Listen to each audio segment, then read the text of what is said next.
Today's guest originally wanted to study and teach English literature, but a tragic event changed her whole perspective on literature, art, and teaching. I loved this interview with Dr. Katie Monnin from Pop Culture Classroom. During the recording, I had several goosebump moments, and for days after recording it, I couldn't get her stories and insights out of my head. Katie is one of those people you want to go have a drink with later so you can dive deeper into the conversation. I hope you enjoy this interview as much as I did. This is Cindy Ingram, and welcome to the Art Class Curator podcast, where we're taking art out of the dark with thoughtful explorations and in-depth interviews designed to ignite curiosity and delight in art classrooms everywhere. I am so excited to welcome Dr. Katie Monnin from Pop Culture Classroom. I recently found Pop Culture Classroom in the exhibits hall at NAEA, and I was really excited about what you're doing because I don't know if my readers or listeners know that I'm a huge nerd, and we're in a nerd house. We have Star Wars art all over the walls and graphic novels everywhere. And so it was really exciting to see what you're doing. And I thought it'd be a perfect interview for the podcast. So I understand that you're new to Pop Culture Classroom. Can you tell us a little bit about you and your background, and also kind of introduce what Pop Culture Classroom is? Yeah. Okay. So I am formally, just now formally, as of this month, an associate professor of literacy in Florida. I was in Florida for 10 years. I wrote 8 books about teaching comic books, graphic novels, and other pop culture things in the classroom, and articles, and did my research on that. And then I got to know Ilya Kolachuk, whose job I am taking. He's taking his dream job, so it actually worked out really well. He's moving on to something cool too. And as a professor, I got to do the pop culture that I wanted to do, but not as much. You know, there's a little bit of a kickback with the university wanting to stay a little more traditional than I think maybe society is going with literature in the future. So when Ilya, we were friends, he said, I'm leaving my job. I about died. I thought, wow, I want to interview for that. So I left because I believe in Pop Culture Classroom's mission and vision so strongly. I do believe that pop culture is the defining literature and canonical literature of the 21st century. I left a very cush, safe 10-year to come here and work for a nonprofit, but I think the future is more here. So you said you wrote 8 books. Can you tell us a little bit more about your books, or maybe highlight one or two that would be especially interesting for my listeners? Yes. Okay, so here's why I wrote my books. James Bucky Carter was the first person to write books about teaching graphic novels in the classroom. And when I was in PhD school, I read his book and I was like, wow, somebody's talking about what I'm studying. I get on this team. But what wasn't being talked about in the literature or in the books was how to do that. People were talking about, this is exciting, we should do this. So my books address how you can teach comics and graphic novels in the classroom. So my first book is entitled Teaching Graphic Novels. It won some awards, which was really weird and humbling and awesome. As your first book out, that was really cool.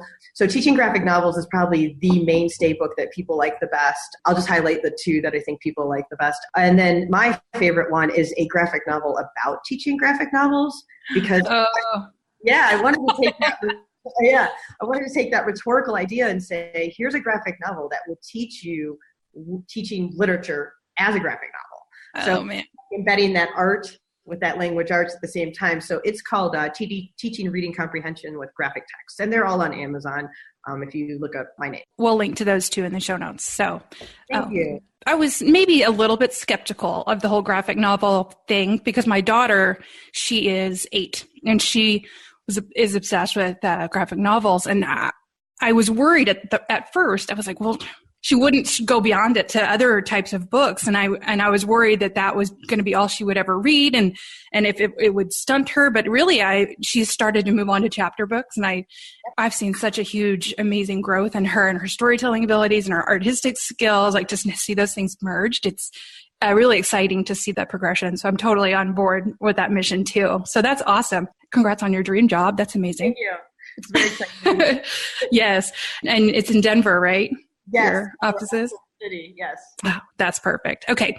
So can you tell us more about what Pop Culture Classroom does and how it came to be? Pop Culture Classroom is a nonprofit based in education, curriculum, and networking in the education community. And we also run Denver Comic Con.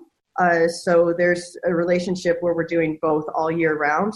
This site that I'm sitting in right now is our new classroom. We just opened our own building, and we have an on-site classroom site, which Ilya used to run, and now I'll be responsible for running, where we have kids in here all day, all weekend, doing different kind of pop culture lesson plans with teachers and curriculum development. That if I could turn the camera on, I'd show you how awesome the whole room is, but this kind of speaks for it. And we have all kinds of art tools and software and just books everywhere, and the kids can come in here on site. So that's what we do. We also network out and do a lot of panels at education conferences and Comic-Con conferences. Okay. So you're a mix of local services and also online services as well for people all over. Yeah, thank you for bringing that up, because you're right. popcultureclassroom.org has the best pop culture teaching resources, I think, hands down, internationally, not just locally. In my humble opinion, it would be internationally. This is the place to be if you want to study pop culture. That's awesome. Yeah, I can see such great potential in what you're offering in the curriculum, and I know a lot of people would be really excited to get their hands on it. So that's awesome. I know, and you were mentioning where you're sitting, and for those people who are just listening and not watching, she has the most amazing graphic wall behind her. It's just beautiful. So, can you tell me a little bit more about what is the value of integrating pop culture and graphic novels into the curriculum, and what do students learn? Yeah, basically, I think my work as a professor foundationalized this. My research showed me, and scholarship showed me over time, and I actually lived through this, so I'm going to backtrack a little bit and then kind of answer towards the end. But I was a first-year teacher in September of 2001, and it was 2 weeks into the school year, and basically the demarcating day to establish more visual image dominant literacies, which pop culture embraces wholeheartedly, in the classroom happened on September 11th of 2001. So for me personally, I was in the school, with seventh graders, and the principal, to make a long story short, was, an interesting personality. So whenever she came in, the kids would giggle because she was just one of those like storybook principals.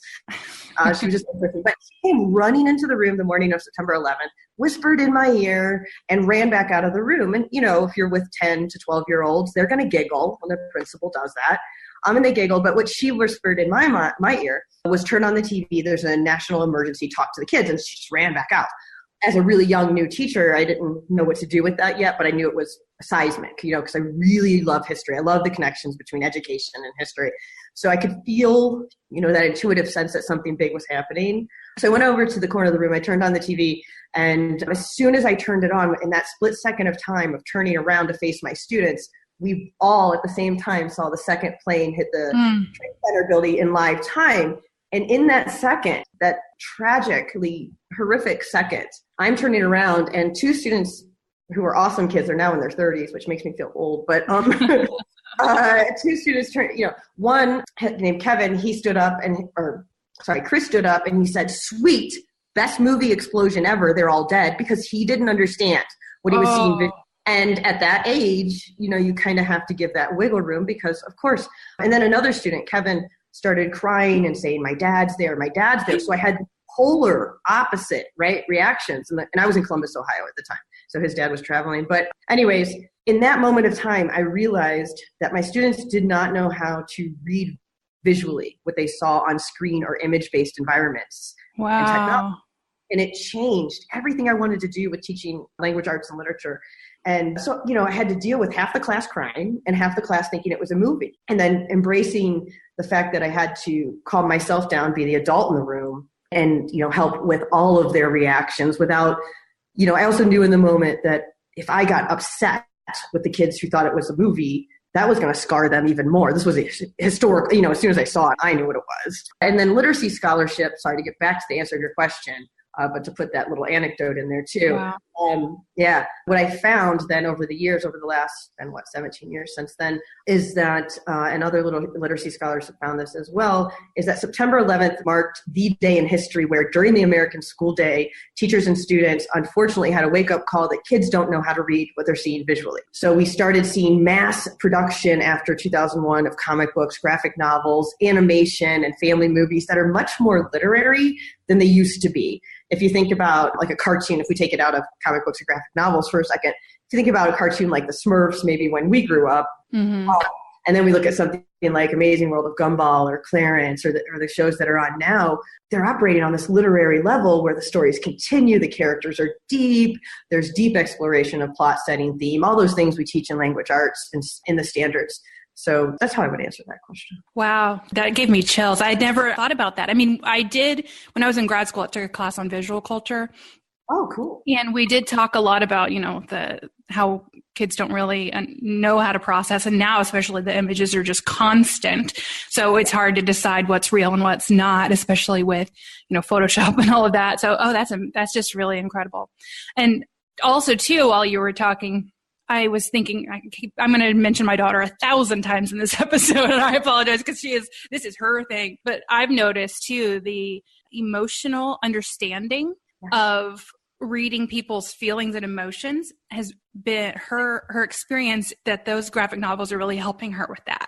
And she has autism, but she will draw a picture and she can draw like amazing emotions because she's just studied those, and she can, and she'll practice them on her face too. So, I mean, it's just so neat to see, like, they're understanding the story, they're understanding literature, they're understanding emotion, they're understanding the world, like all wrapped up into one package. That's pretty awesome. It is awesome. And, I'm so glad you're talking about your daughter, because it's time and time again when I speak about this comes up, and you just did it so eloquently and beautifully with your daughter as an example. This current generation is a new generation of readers. We have not seen a transition in reading and writing since the invention of the printing press on this scale.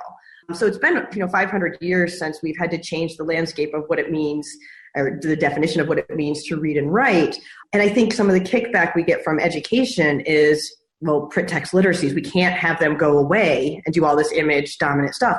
But people like myself that work with pop culture and these image dominant literacies, whether that's animation or graphic novels, comics, whatever, it's not that print text literacies go away. They just now share the stage. I call it the shared modern literacy stage, where 50% of what we need to teach is still print text literacies, but now there's a co-star. I call it the Brangelina stage of I probably need to revise that since the divorce. But you get where I'm going with that. Teachers tend to think that if we value pop culture, then print text literacies go away. But that's not what we're saying at all. We're just saying now there are co-stars. There's no longer one star of what we need to teach in the classroom. And today's students are tomorrow's purchasers and deciders of what is literature. And I think the young people of today are speaking loudly that they are image dominant and equally print text dominant readers. Oh, that's fascinating. Yeah, I bought Lily Wrinkle in Time graphic novel for Christmas. She kind of keeps picking it up and then she puts it back down. I'm like, I want you to read that. I love Wrinkle in Time. I won't let her see the movie until, I don't know when. I have heard the movie's not that great, but I heard mixed about it. Hope Larson, who did Wrinkle in Time, did my first book cover. And she's an amazing person. I think she won an Eisner for that Wrinkle in Time as well. Yeah, it's beautiful. One of my favorite books. Okay.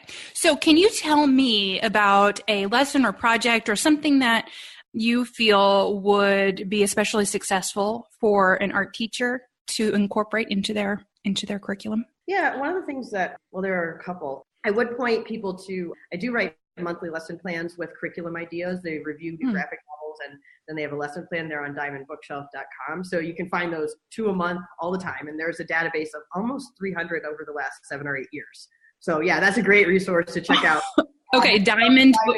Yeah, diamondbookshelf.com. And then on the left side, there's a option to click on lesson plans, and you'll see some grade levels, and then you'll see the most recent under Katie's quarter. But we've cataloged all of those over the last 8 years, 2 a month. Oh, that's amazing. Okay, we will put a link to that in the show notes. So if you're listening in your car or something, you can come back to that. I can't wait to check that out. Yeah. They're mostly English language arts, but one of the things that I try to do in those, and I will get back to answering that, your exact question. You're fine.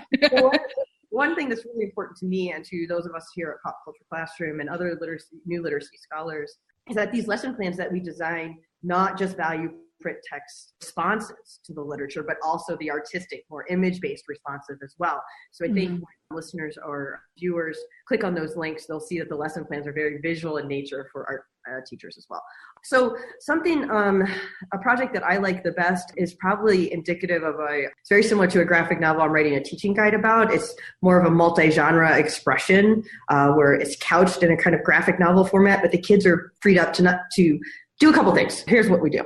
First, we talk about the elements of story that we've always taught traditionally in language arts: setting, plot, theme, because I think some of the kickback we get is that some teachers think that we don't do that anymore. What we do is we embrace that and we just add some new terminology.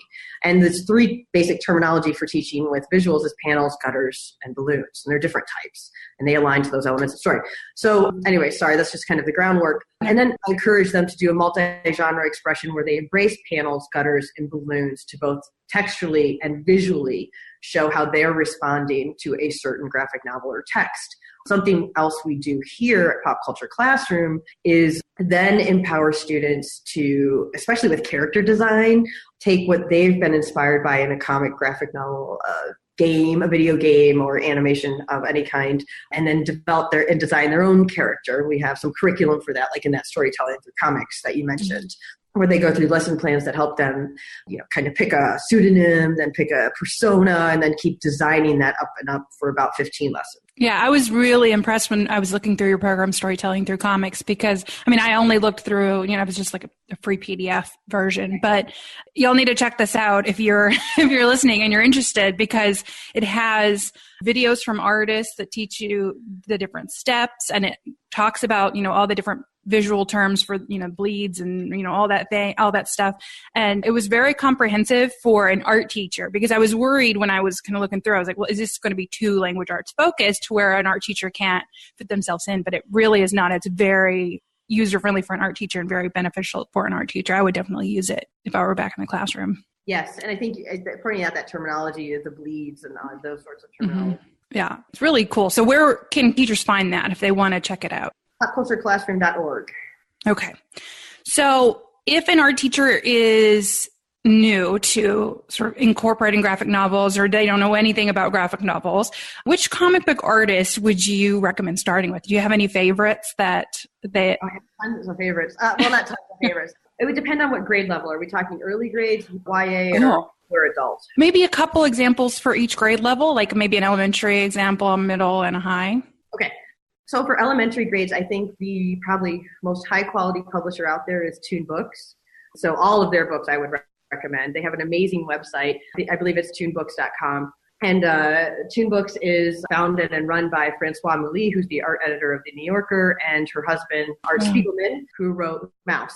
So they put together a lot of really high-quality early reader comics. And their mission when they started Toon Books, I believe in 2008, so it's been 10 years. I think they're celebrating their 10-year anniversary, was that there weren't very many early readers that transitioned kids into these graphic novels that were mostly taught in YA or high school or adult settings. So they've really filled that gap. Other publishers are starting to do that as well. First Second, Sarah Verone does a really great job there with that. Scholastic is starting to do that. So there are a lot under those publishers, and their websites are all really friendly. This year, in terms of middle grades, I chaired the Excellence in Graphic Literature Awards, which is Denver Comic-Con's first year of a publishing industry award for graphic novels, which is really, really cool and exciting. We had so many entries. It was a great year. We can't believe the success that it's turned out. But a couple that I would say from my jury that surfaced as being really high quality new YA middle grade titles would be As the Crow Flies by Melanie Gilman. It's an amazing book.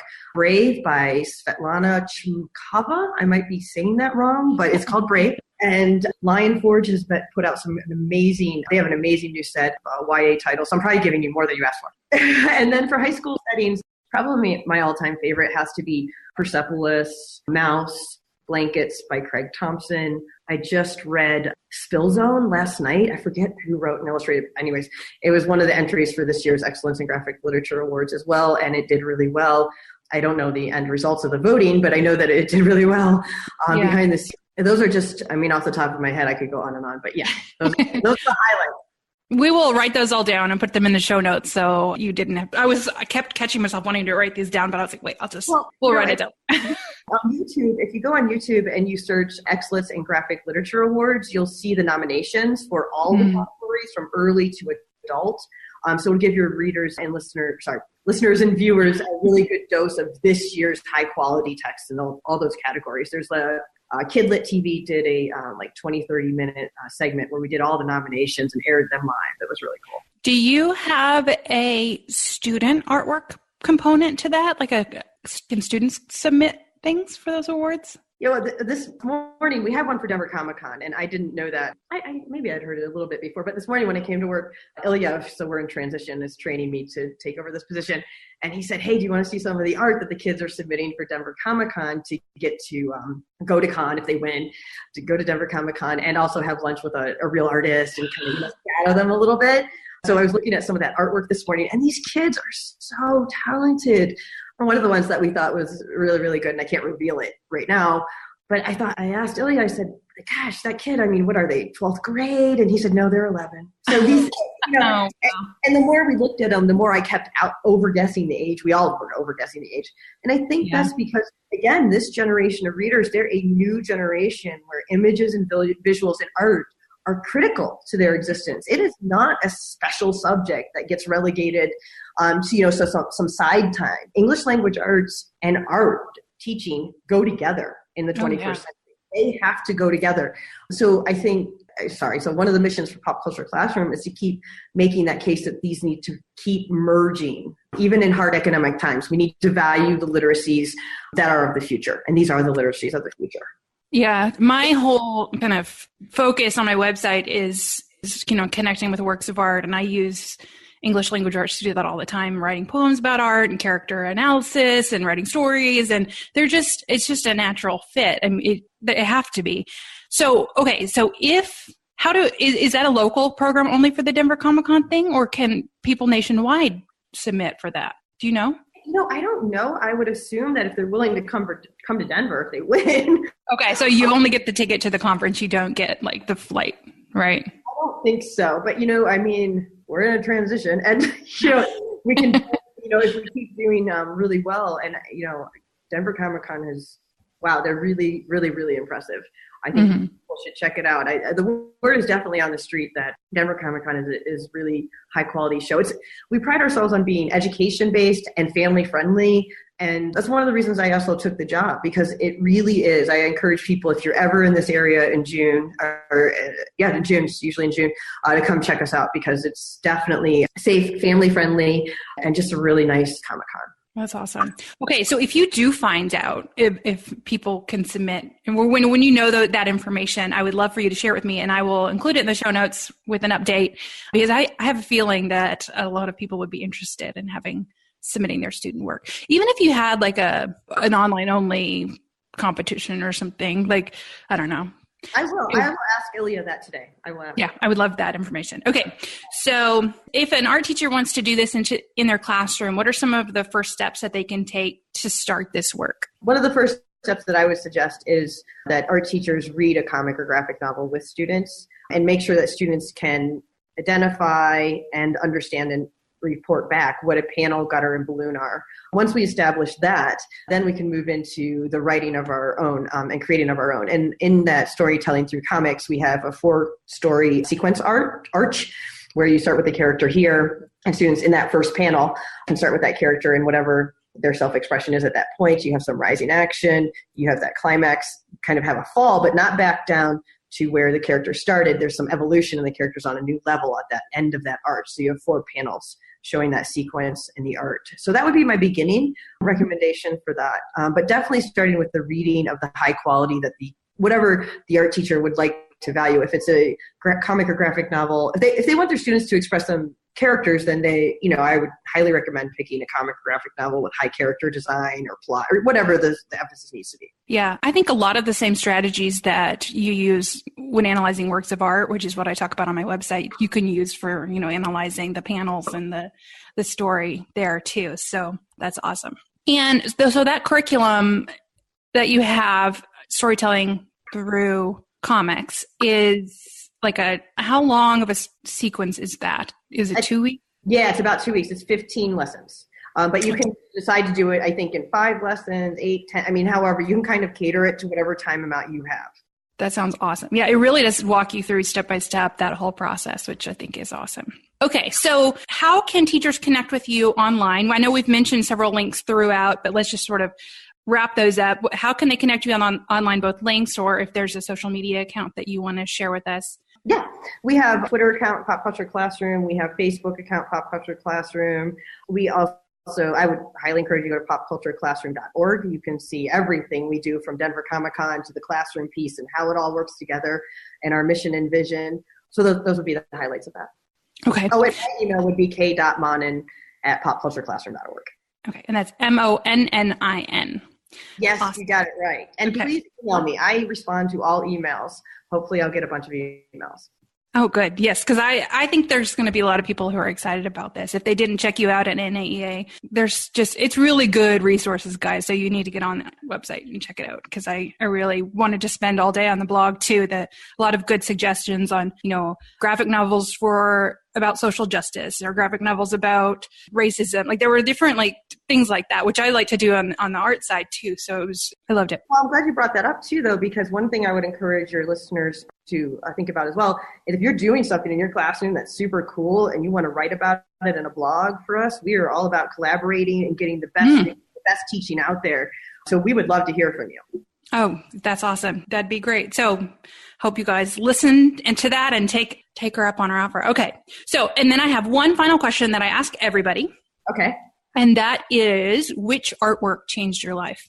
And I know you can do a work of literature as well. Okay. Well, I'll just do both to cover both of my areas. Because that'd be awesome. My degrees did change as a result of September 11th. I thought I was going to teach canonical Victorian literature for the rest of my life. And I realized that the modern contemporary readers were reading something different. I wanted to be a part of that too. But so I would say Great Expectations by Charles Dickens, hands down, all time changed my life. That's when I knew I wanted to be a professor. That's when I knew I wanted to do this for a living, and so on and so forth. In terms of comics and graphic novels, it would absolutely have to be Mouse, and that's probably a very standard, typical answer. But for me, I got my undergrad degree in creative writing and English literature, and I thought I was all smart. So I went on to get my master's of arts in composition and rhetoric and English literature, and I thought I was still real smart. When I was in master's school, one of my friends, she said, I think you should read this. I think you'd really enjoy it. It's just this new kind of literature that's going to redefine things. And it was Mouse. And I politely took it, and I write about this in my books because it changed my life. I politely took it and thought, I'll put it on the bookshelf. I don't have time for this. I'm graduating with my master's. I have work to do, real work to do, supposedly. And I'm a cleanaholic, so I'd put it on a bookshelf, and I was cleaning one day, and it literally fell off the bookshelf and hit me on the head.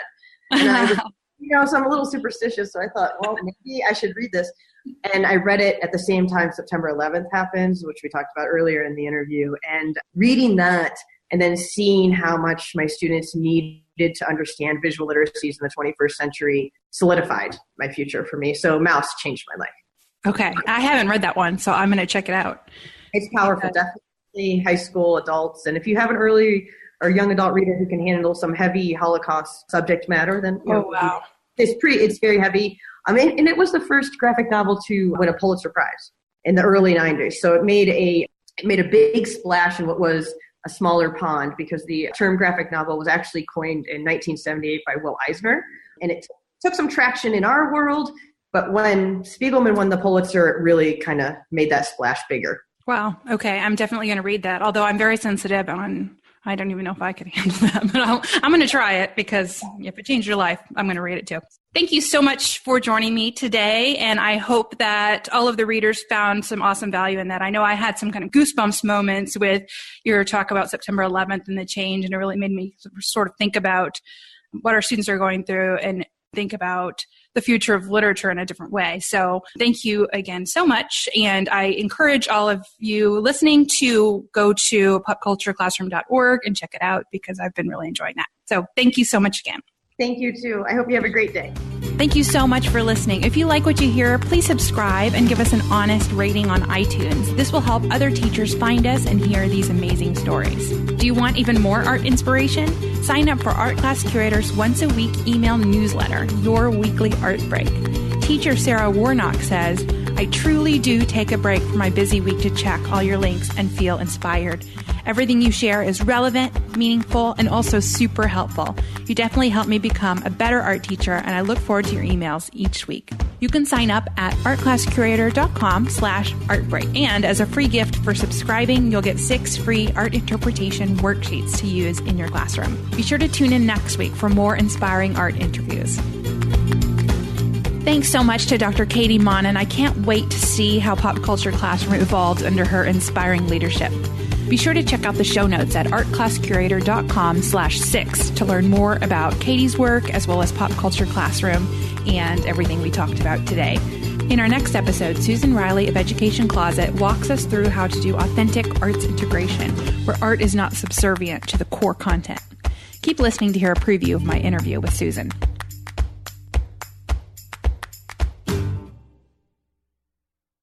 In order for it to really be arts integrated, it has to be connected to standards, because those standards uphold the integrity of both content areas, and one is not being used in service of the other, because it can go both ways. I mean, we've seen art being used in service of a content area, but honestly, there's been a lot of times when content areas like ELA or math and science are being used in service for the art or the music lesson too. It happens both ways.